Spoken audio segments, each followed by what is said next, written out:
Pinag-usapan natin kanina ang pinaka-driving force ng bawat tao, according to Adler. Ito yung inferiority, that is the starting point. And if inferiority ang starting point, then anong nag-organize ng movement natin toward growth? Adler answers this through the idea of fictional goals. So sa fictional finalism, living toward an ideal state, no? Dito inintroduce ni Alfred Adler ang concept ng fictional finalism. Fiction, 'di ba? Ang fiction kabaligtaran ng fact. So fiction, gawa-gawa. Fiction, ini-imagine lang. So ang fictional finalism in the final turnout of events sa finale, yun yung iniisip mo. Ang iniisip ng tao, kailangan maging ganito ako sa future. So ini-imagine mo, dapat ganito ako kayaman.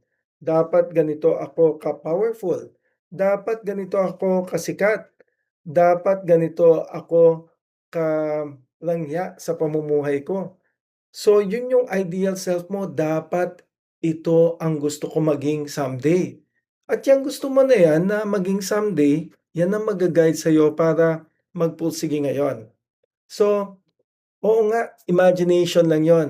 Pero you behave as if certain goals are real, even though ini-imagine mo lang. So halimbawa, ikaw bilang estudyante ngayon, sinasabi mo sa sarili na kapag naging successful ako, magiging valuable ako. Yung belief na yon, whether objectively true or not, yun na ang mag-guide sa mga desisyon mo sa buhay. Siguro mag-aaral ka ng late, hindi ka sasama sa mga gimmick, hindi ka basta-basta manonood ng Netflix. Ang gagawin mo, focus tayo sa pag-aaral. So, what about you? May ganito ba kayong belief na sinasabi nyo kapag yung meron kayong nakikita sa future, yung fictional finalism. Sinasabi mo kapag naging top-notcher ako, magiging proud ang pamilya ko. O kaya kapag naging financially stable ako, magiging secure na ako. Fictional finalism. Nandun ang gusto mo maging. Hindi pa nga lang nangyayari, pero gumagalaw ka na toward that imagined future.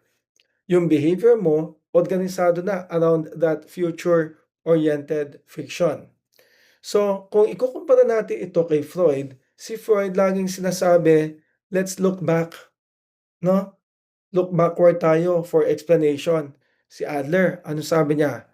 Let's look forward for direction. Talagang malaki ang contrast ng theory, ng model nilang dalawa.